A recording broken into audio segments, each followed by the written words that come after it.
بسم اللہ الرحمن الرحیم۔ السلام علیکم ورحمۃ اللہ وبرکاتہ۔ بہلول نے حضرت جنید بغدادی سے پوچھا، شیخ صاحب کھانے کے آداب جانتے ہیں؟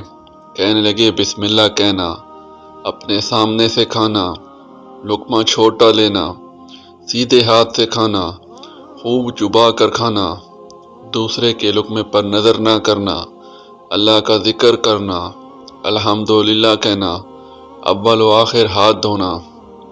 بہلول نے کہا، لوگوں کے مرشد ہو اور کھانے کے آداب نہیں جانتے۔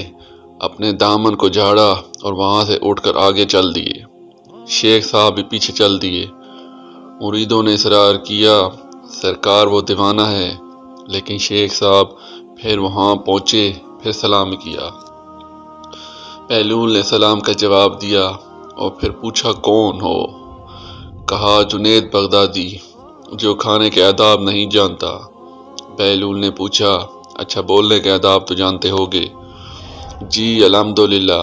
متکلم مخاطب کے مطابق بولے، بے موقع، بے محل اور بے حساب نہ بولے، ظاہر و باطن کا خیال رکھے۔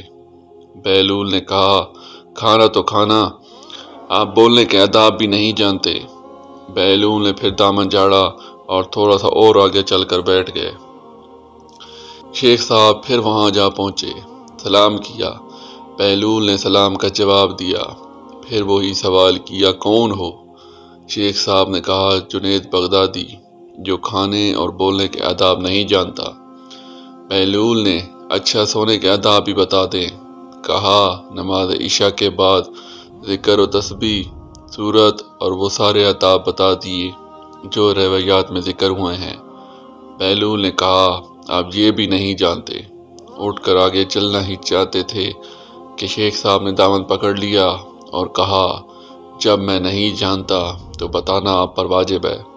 بہلول نے کہا، جو آداب آپ بتا رہے ہیں وہ فرع ہے اور اصل کچھ اور ہے۔ اصل یہ ہے کہ جو کھا رہے ہیں وہ حلال ہے یا حرام۔ لقمہ حرام کو جتنا بھی اداب سے کھاؤ گے وہ دل میں تاریکی ہی لائے گا، نور و ہدایت نہیں۔ شیخ صاحب نے کہا، جزاک اللہ۔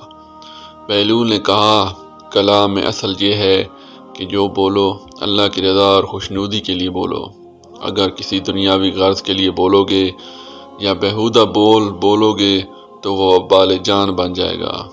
سونے میں اصل یہ ہے کہ دیکھو، دل میں کسی مومن یا مسلمان کا بغض لے کر یا حسد و کینہ لے کر تو نہیں سو رہے، دنیا کی محبت مال کی فکر میں تو نہیں سو رہے، کسی کا حق گردن پر لے کر تو نہیں سو رہے۔